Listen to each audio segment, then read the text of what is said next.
Profesor, compañeros, buenas noches. Saludos, Buenas noches, ¿me escuchan? saludos. ¿Sí me escuchan?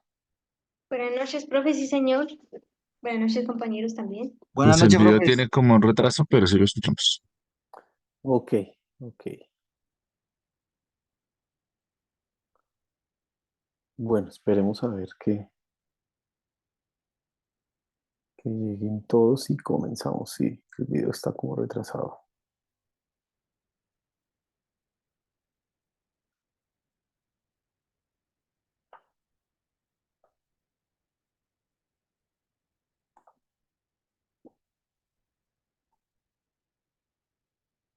Bueno, ¿cómo han estado? ¿Bien?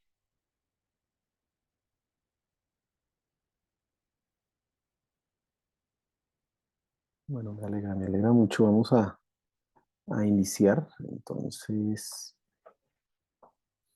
eh, creo que nosotros ya terminamos de hablar. A ver, recordéis acá. La última clase antes de toda la semana de investigación y bueno, todas estas cosas de la semana de parcial y todo, nosotros hablamos acerca de la perspectiva humana del gobierno, ¿cierto que sí? ¿O no alcanzamos a hablar de ese tema? Voy a recordar un poco los temas como para a ver si entramos en la dinámica. Entonces, básicamente lo que hablamos ahí, eso era fundamentalmente que, bueno, había una perspectiva teocéntrica. Dios quería que indudablemente formáramos organización social, un gobierno para el desarrollo de la cultura y de la civilización.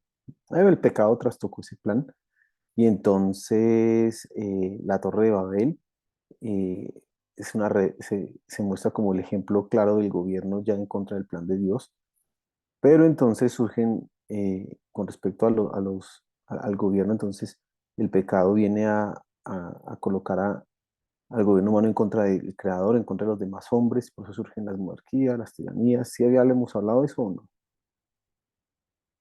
Ok.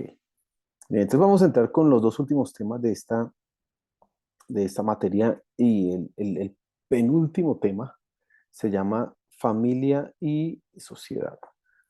Quiero que pensemos un poco en cómo se relaciona entonces la familia con la sociedad o planteándolo de otra perspectiva, cómo nosotros cómo la familia se desenvuelve o cuál sería la responsabilidad y la tarea de la familia en la sociedad. Ya sabemos que la sociedad, estamos hablando en un sentido de la familia bajo principios cristianos, no de la familia así sola porque sí, sino estamos hablando de la familia con principios cristianos. Entonces, esto nos lleva a pensar a nosotros, si tenemos una familia con principios cristianos, ¿cómo se va a desarrollar esa familia en una sociedad que no tiene principios cristianos? Todas las sociedades no son cristianas, ese sería el ideal, pero no son así, no son cristianas y entonces ahí surge algo que es importante pensar, que es importante que nosotros tengamos claros cuando vamos a hablar acerca de la familia, de la sociedad y es cómo nos desarrollamos. Bueno, básicamente la premisa principal o el argumento principal, más bien la afirmación central de este tema es que la familia cristiana cuando se relaciona con la sociedad debe hacer una tarea principal y es transferir principios y valores. Fíjese en esa definición. Transferir principios y valores. Yo no estoy hablando de transferencia de la fe. Cuando hablamos de transferencia de la fe es la responsabilidad de la familia con respecto a la iglesia. Cuando la familia es considerada bajo el marco de la iglesia, la tarea de la familia entonces es transferir y transmitir la fe. De otra manera de decirlo, y es crear el espacio o el ambiente ideal en casa para que los hijos sean tocados por el Espíritu Santo y entreguen su corazón a Dios. Eso es lo que nosotros hablamos cuando entendemos familia con respecto a la iglesia. Pero cuando hablamos de familia con respecto a la sociedad, y ya no estamos hablando de transferencia de la fe, aunque eso está involucrado, estamos hablando de transferencia de principios y valores.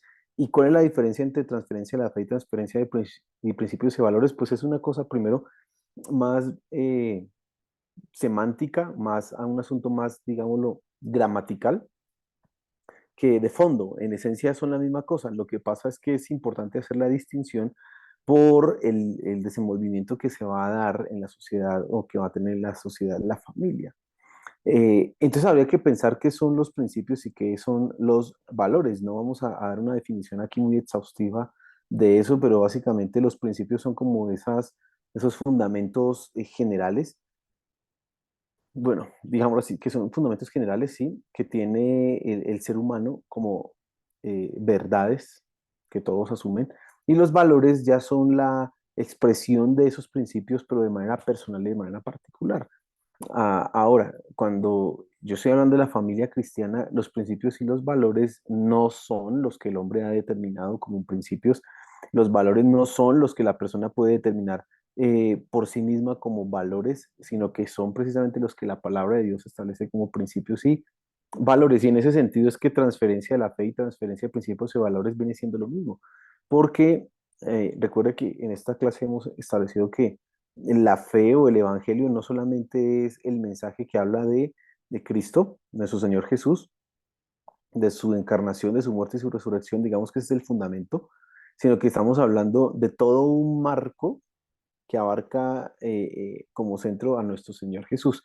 Y entonces es un marco ético, un marco moral, un marco epistemológico, es decir, la Biblia tiene una manera de entender la realidad o de entender, de acceder al conocimiento. Hay toda un entendimiento en la Biblia de estas verdades que nosotros, si miramos y si leemos la escritura de primera mano, pues no los vamos a encontrar directamente, pero cuando profundizamos un poco en eso, y ustedes que están en la universidad y que son teólogos, van a tener que profundizar en esta clase de conceptos que aquí yo tocaré por encima. Ya cuando usted decida especializarse o profundizar un poco más en su formación personal, va a tener que descubrir que, claro, la Biblia tiene un marco epistemológico, ¿sí?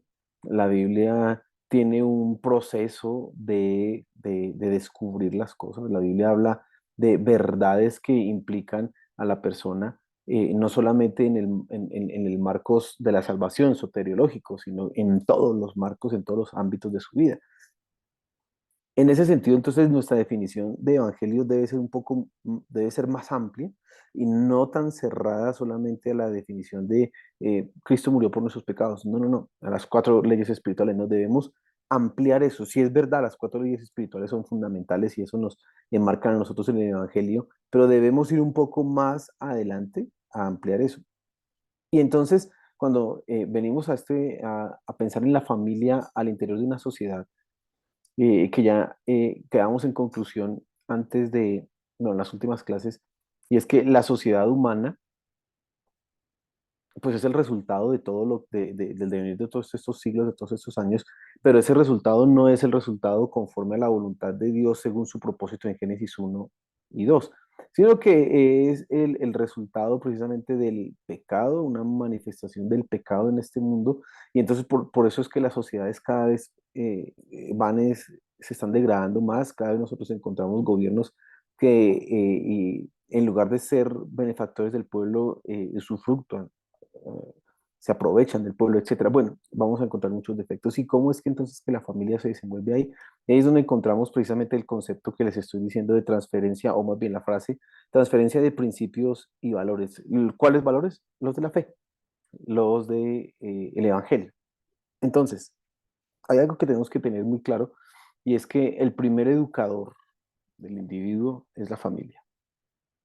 No es el colegio, no son los amigos, no es TikTok, no es Instagram, sino es la familia. Ahora, en términos reales, lo que está formando a los muchachos, lo que está formando a las familias es TikTok, Instagram, Facebook, el colegio, porque los padres han delegado esa función al Estado, han delegado esa función al celular. Fíjese que hay unos casos en donde los papás no pueden encontrar a su hijo pequeño y lo que hacen es que le colocan un video en YouTube, tome, tome, tome mi hijo para que se entretenga. Ellos están cediendo el control y la autoridad de sus hijos, la influencia de informarlos, se los están entregando al celular, a la cuenta de Netflix, al YouTube, bueno, a lo que sea, porque hay una incapacidad de formación, de crecimiento, de madurez en los padres de nuestra sociedad. y no están entendiendo ese rol. Pensemos un poco en Deuteronomio capítulo 6, en donde ese es un pasaje muy importante. Ahí está el famoso, el Shema Israel, oye Israel, Jehová nuestro Dios uno es. Ahí es donde está ese pasaje.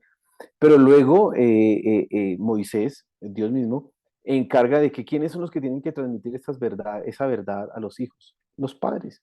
Empieza diciendo, oye Israel, Jehová nuestro Dios, y luego dice, y tú colocarás esto en los dinteles de tu casa, en las paredes, y las dirás a tus hijos, y cuando vayas por el camino, al levantarte, al acostarte.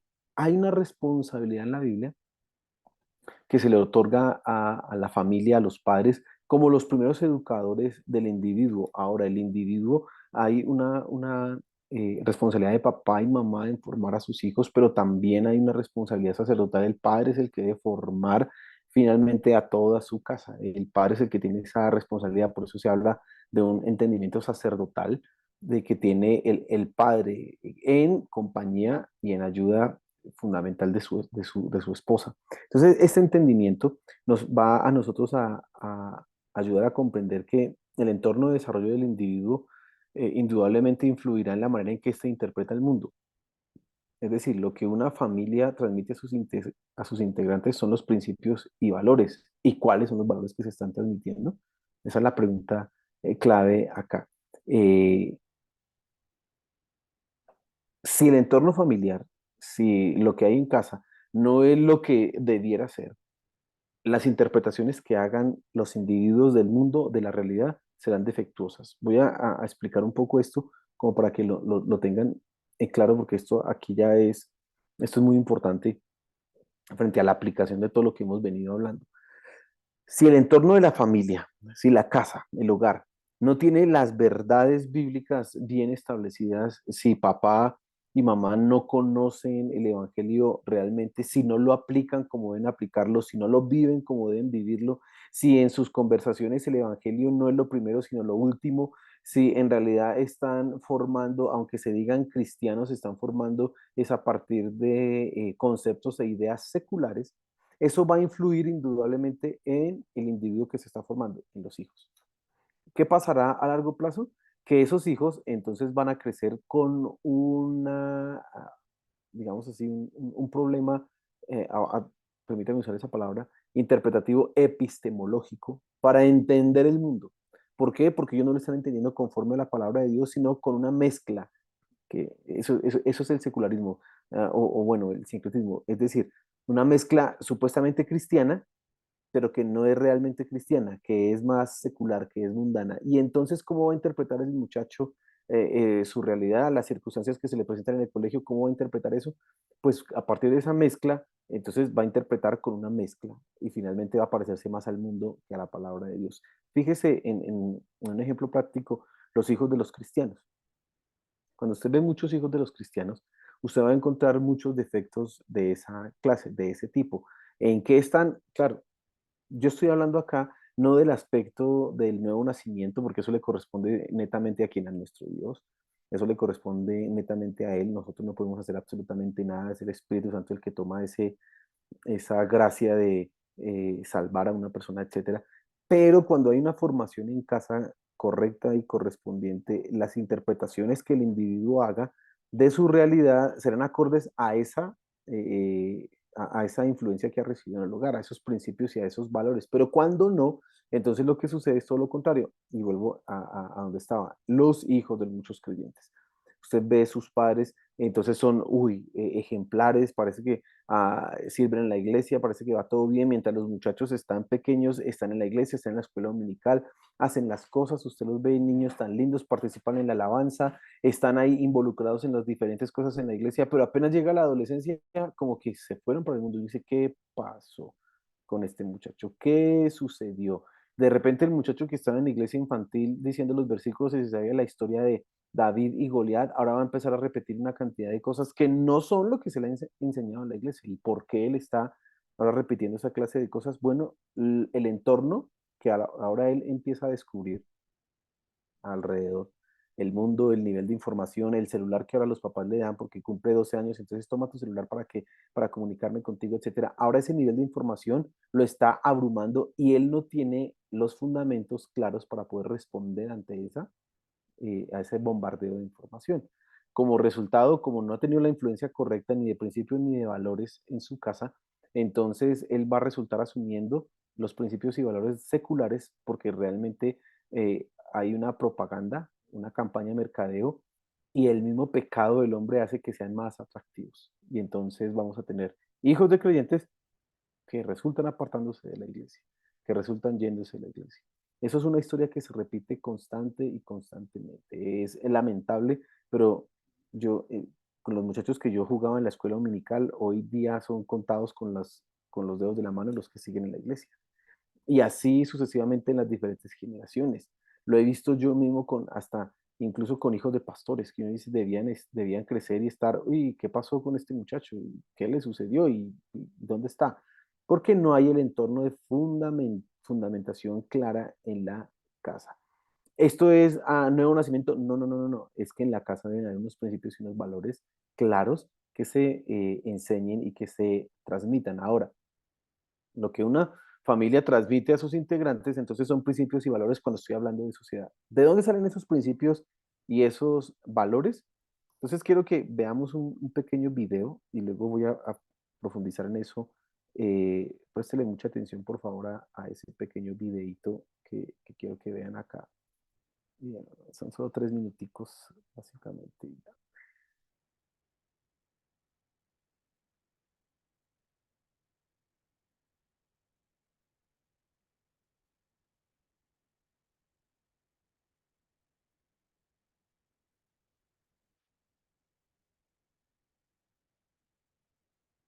¿Ya está viendo usted mi pantalla? Ay, perdón, se me fue para otro lado.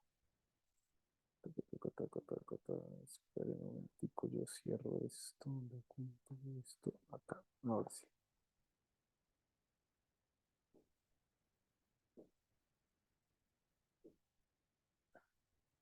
Confírmenme que tengan audio, por favor. ¿Qué es una cosmovisión cristiana? A continuación, vamos a responder esta pregunta. Puedes descubrir más respuestas en nuestro sitio web.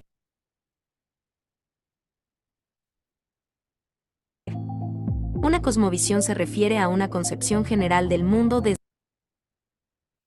Un poquitico lenta la una conexión. perspectiva determinada. Una cosmovisión cristiana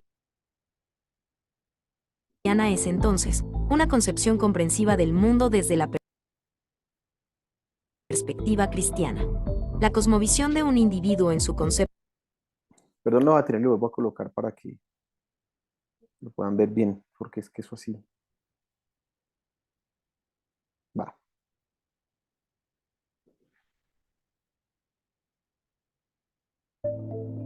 A continuación, vamos a responder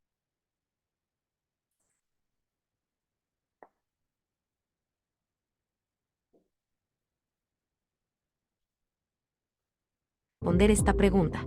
Puedes descubrir más respuestas en nuestro sitio web. Una cosmovisión se refiere a una concepción general del mundo desde una perspectiva determinada. Una cosmovisión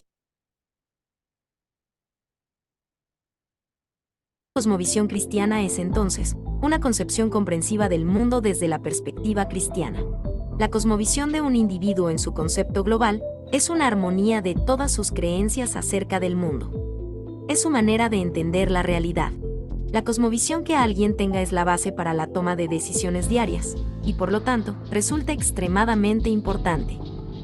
Una manzana colocada sobre una mesa es vista por mucha gente. Un botánico al mirarla la clasifica. Un artista ve un bodegón y la dibuja. Un abarrotero la ve como un bien disponible y la registra en su inventario. Un niño ve en ella su almuerzo y se la come. La manera en que veamos cualquier situación está influenciada por la forma en que veamos al mundo en general. Cada cosmovisión, cristiana o no cristiana, incluye al menos estas 3 preguntas. ¿De dónde venimos? ¿Qué le sucede al mundo? ¿Cómo podemos arreglarlo? En la actualidad, la cosmovisión más común sobre el mundo es el naturalismo que responde así a estas 3 preguntas. Somos el producto de una serie de circunstancias impersonales de la naturaleza, sin ningún propósito real. No respetamos la naturaleza como deberíamos. Podemos salvar al mundo a través de la ecología y la conservación. La cosmovisión naturalista genera muchas filosofías interrelacionadas tales como una moral relativista, el existencialismo, el pragmatismo y filosofías utópicas. Por otro lado, la cosmovisión cristiana responde a estas tres preguntas bíblicamente. Somos una creación de Dios, designados para gobernar al mundo y tener compañerismo con Él. Pecamos contra Dios y sujetamos todo el mundo a maldición. Dios mismo ha redimido al mundo a través del sacrificio de su Hijo Jesucristo, y un día restaurará la creación a su estado perfecto. La cosmovisión cristiana nos lleva a creer en una moral única y absoluta, en milagros, en la dignidad humana y en la posibilidad de redención. Es importante recordar que una cosmovisión es general. Ello afecta cada área de la vida, desde el dinero hasta la moral, desde la política hasta el arte. El verdadero cristianismo es más que una serie de ideas utilizadas en la Iglesia. El cristianismo, como se enseña en la Biblia, es en sí mismo una cosmovisión. La Biblia nunca distingue entre una vida religiosa y una secular. La vida cristiana es la única vida que existe. Jesús se proclamó a sí mismo el camino, y la verdad y la vida, y al hacerlo, se convirtió en nuestra cosmovisión. En nuestro sitio web, podrás encontrar respuestas más completas a esta y muchas otras preguntas.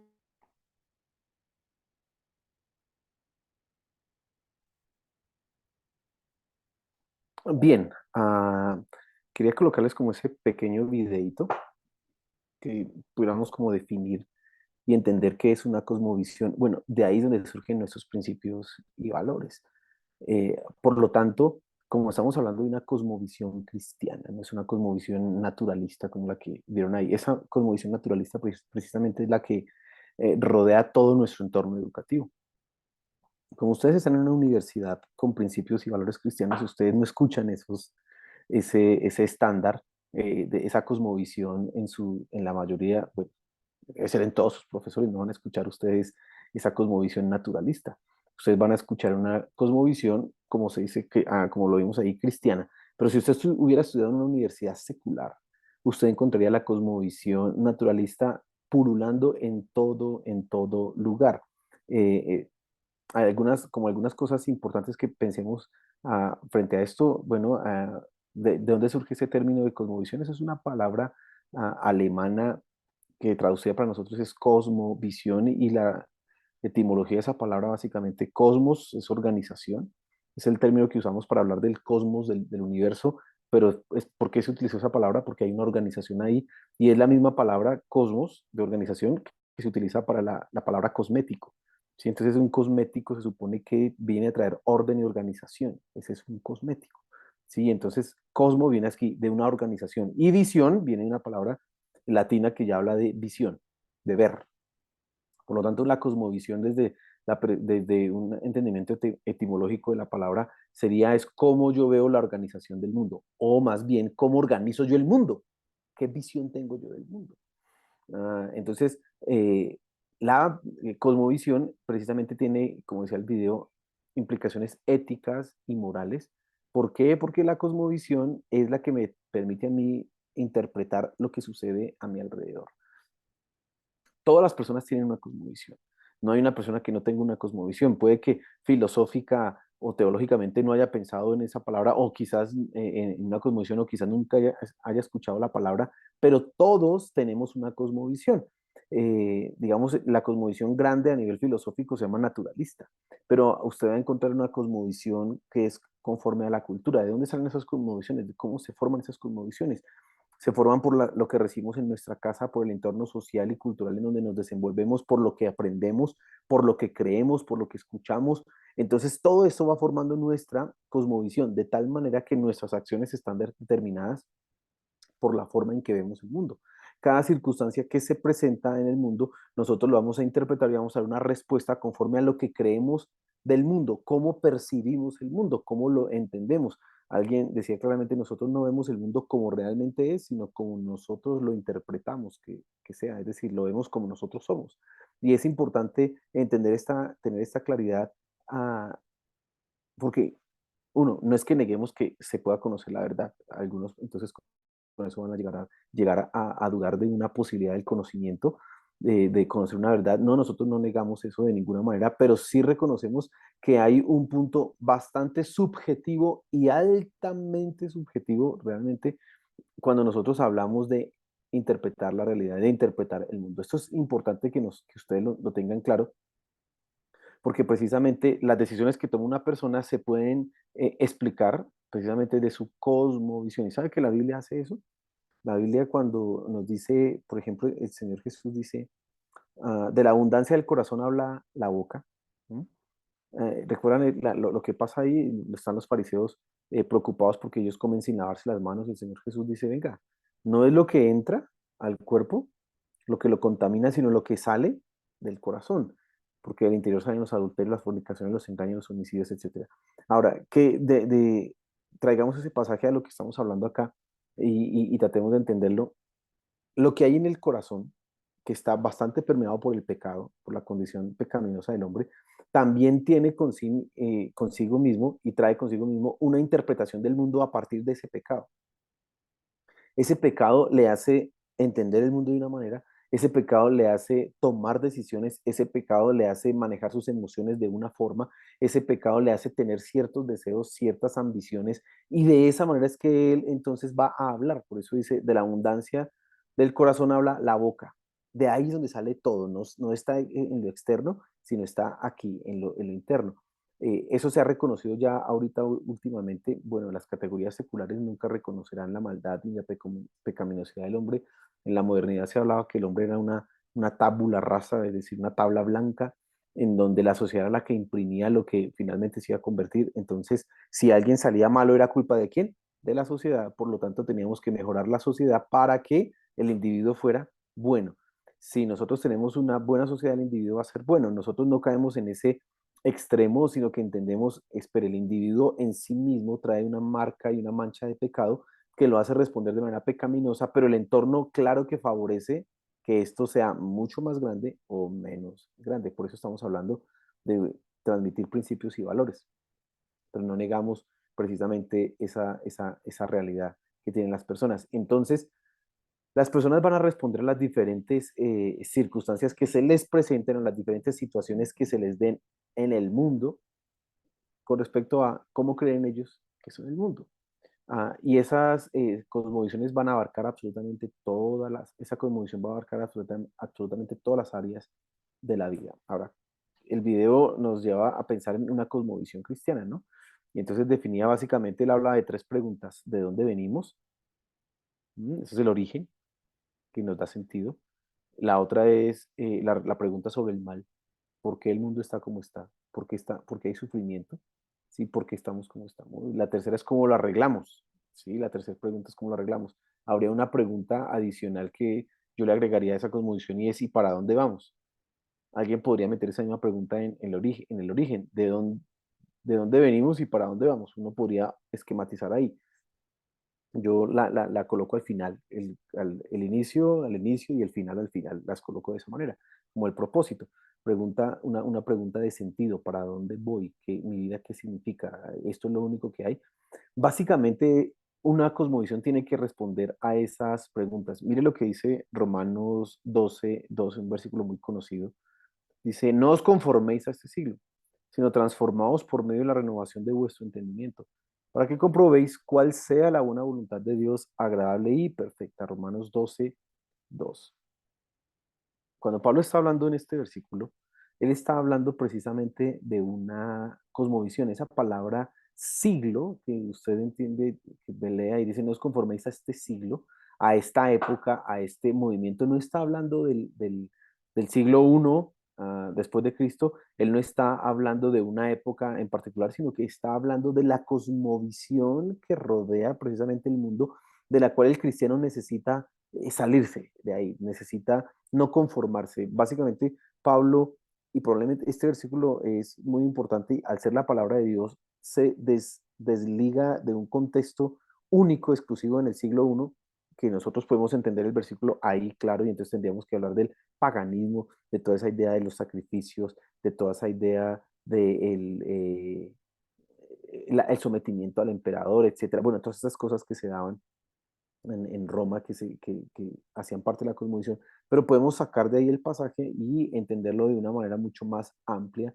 y aplicable con respecto a lo que Cristo o a lo que esa palabra significa para nosotros. Y entonces la cosmovisión no solamente es la del el momento particular que nosotros vivimos acá hoy, que sería una posmodernidad, que no tenemos unos valores absolutos, que tenemos un relativismo moral reinante que abarca todo, podríamos pensarlo así.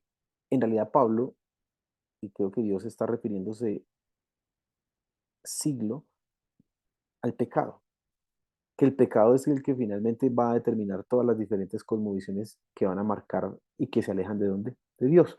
Esa característica que nosotros encontramos entonces en las cosmovisiones seculares, de dónde surge, de una respuesta pecaminosa. Pablo no solamente está hablando de la época, sino que está hablando del pecado. ¿Y qué dice Pablo? Transfórmense por medio de la renovación de su entendimiento.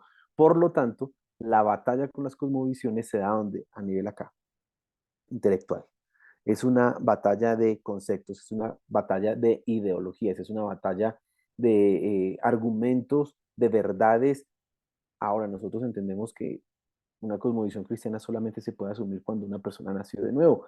Eso no significa que no tengamos que hablar de la cosmovisión cristiana, pero las batallas de las cosmovisiones se dan a nivel intelectual, a nivel argumental.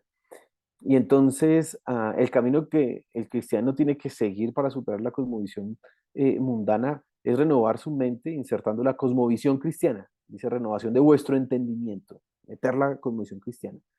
Y de esta manera va a poder comprobar entonces cuál es la voluntad de Dios agradable y perfecta. Esa es la manera, ese es el proceso. Este versículo tiene mucho de ancho y de profundo, de largo, de alto para uno estudiar frente a cuál sería el rol de la mente en la vida cristiana, cuál es el papel de la epistemología, vuelvo a ese término, cuál es el papel de todo el método científico, cómo nosotros los cristianos debemos llevar a cabo un método científico. Hay posibilidad y hay cabida para estas verdades. Nosotros tenemos que repensar estas cosas. Y entonces, la cosmovisión cristiana básicamente lo que hace es que entiende el mundo desde la Biblia. Recurre a la palabra de Dios, que es donde están las verdades absolutas, las verdades reveladas, y entiende el mundo desde la Biblia. No solamente el mundo natural, sino el mundo de las ideas. No solamente el mundo de las ideas, sino el mundo de los valores, el mundo de las emociones. Absolutamente todo lo entiende desde la Biblia. La cosmovisión cristiana explica además el mundo desde la Biblia. No solamente es que lo entienda, ya sé, sino que tiene una verbalización de lo que es el mundo. Fíjese que la Biblia no se queda corta en la ecología. La Biblia tiene una enseñanza frente a la ecología, no como el mundo de hoy o como el naturalismo intenta imponerla, pero la Biblia sí tiene un entendimiento de la ecología. La Biblia tiene un entendimiento del valor de la mujer, del valor del hombre, del valor de la familia. La Biblia tiene todas estas verdades, explica el mundo desde la palabra de Dios. La cosmovisión cristiana hace básicamente eso. Y finalmente, entonces, la cosmovisión cristiana lo que hace es accionar a partir de estas definiciones, de cuáles, de lo que es el mundo y cómo se explica el mundo. Entonces, cuando una persona ha entendido el mundo a partir de la Biblia y lo explica a partir de la Biblia, su toma de decisiones va a ser conforme a la Biblia. Y es lo que está diciendo básicamente Romanos 12:2. Termina el versículo diciendo, para que comprobéis cuál sea la buena voluntad de Dios agradable y perfecta. Conocer la voluntad de Dios es saber qué tengo que hacer. Mire que la gente a veces le pregunta, "Ay, pastor, yo quisiera conocer la voluntad de Dios, y ahí que si un ángel me dijera, bueno, la voluntad de Dios está en que usted deje de pensar como piensa el mundo, piense como dice la Biblia y ya va a conocer cuál es la voluntad de Dios". Esa sería la respuesta. Lo que pasa es que a la gente no le gusta esa respuesta, sino quiere que uno le diga qué hacer sin todo el esfuerzo que implica ir a la palabra de Dios, estudiar el tema, indagar, dejar de pensar como el mundo quiere que yo piense. Y Romanos 12 básicamente nos está diciendo eso. Cambie la cosmovisión mundana, entienda el mundo desde la Biblia, explique desde la Biblia y va a conocer cuál es la voluntad de Dios. Esta es una forma en que la cosmovisión nos ayuda a entender cómo es que accionamos, cómo es que actuamos.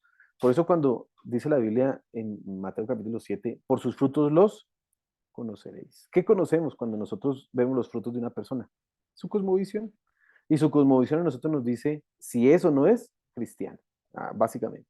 Sí, cuando yo veo los frutos de una persona que no son conformes a la palabra de Dios, los cristianos decimos, no es un hijo de Dios, no ha nacido de nuevo. Bueno, hablando desde un aspecto académico o como lo estamos diciendo acá, esta persona tiene una cosmovisión secular, esta persona tiene una cosmovisión mundana, esta persona no tiene una cosmovisión cristiana, es otra forma de decirlo. Fíjese entonces la importancia de las cosmovisiones. Ahora, la cosmovisión, como le dije aquí, va a responder 4 preguntas. ¿De dónde venimos? ¿Por qué estamos como estamos? ¿Para dónde vamos? Perdón, ¿cómo arreglamos el problema? ¿Y para dónde vamos? Sería como el orden de las preguntas. La primera pregunta nos da sentido, nos da propósito, nos da una razón de ser. La segunda pregunta explica el mal, por qué estamos como estamos, por qué hay mal, por qué hay sufrimiento. La tercera pregunta nos habla precisamente a nosotros de todo es de nuestras acciones éticas y morales en cuanto a el problema que tenemos, cómo podemos nosotros arreglar esta circunstancia, hay posibilidad de arreglarla. Y la última, para dónde vamos, nos enfoca en la eternidad. Aquí se acabó todo, hay una posibilidad más de abarcar algo más allá. Entonces, estas preguntas van a encontrar su respuesta en la teología, pero yo voy a dejar eso para mañana, para poder explorarlo en detalle con ustedes mañana. Ya nos quedan unos minuticos nomás acá. Pero básicamente ese es el asunto de la cosmovisión, eh, entendidas, y todas las personas van a tener una cosmovisión y todas las personas van a interpretar el mundo. Lo único que tenemos es que identificar cómo interpreta el mundo. Uno de los objetivos que uno quisiera tener como pastor o como padre o como educador en la iglesia, uno de mis objetivos, por ejemplo, para esta clase es que usted tenga unas categorías bíblicas para interpretar la familia, la iglesia y la sociedad y cómo se relacionan los tres. Básicamente lo que yo he estado haciendo es mostrarle a usted la cosmovisión cristiana de esas 3 instituciones, de la familia, de la iglesia y de la sociedad. Ahora, no de una manera exhaustiva, y probablemente la más exhaustiva que hemos hecho aquí es la familia, porque cuando usted va a hablar de iglesia, para eso está la teología sistemática, usted ahí tiene un punto que le habla de la eclesiología, ahí le van a explicar todo qué es la iglesia, pero no van a abordar el aspecto de la iglesia y su relación con la familia. Cuando usted va a estudiar de la sociedad, va a tener que ir no a la teología no tiene muchos temas frente a eso, sistemática, por ejemplo, le estoy hablando, pero hay libros cristianos que sí van a hablar del gobierno humano, etcétera, van a explicarle frente a esas verdades, frente a esas realidades, etcétera. Pero lo que yo he estado tratando de hacer en esta clase es que usted tenga una cosmovisión cristiana, bíblica, frente a estas situaciones, o a estas instituciones, perdón. Le he dado argumentos, le he dado alguna bibliografía, he argumentado esto desde la Biblia, pero también desde otros autores, como para demostrarle a usted que el entendimiento que estamos viendo de la Biblia es el más coherente, lógico, razonable que pueda haber. Hay otras explicaciones, hay otros entendimientos de cómo se relaciona esto, pero nosotros estamos viéndolo desde la perspectiva bíblica. Entonces eso es una cosmovisión, no sé si tienen alguna pregunta.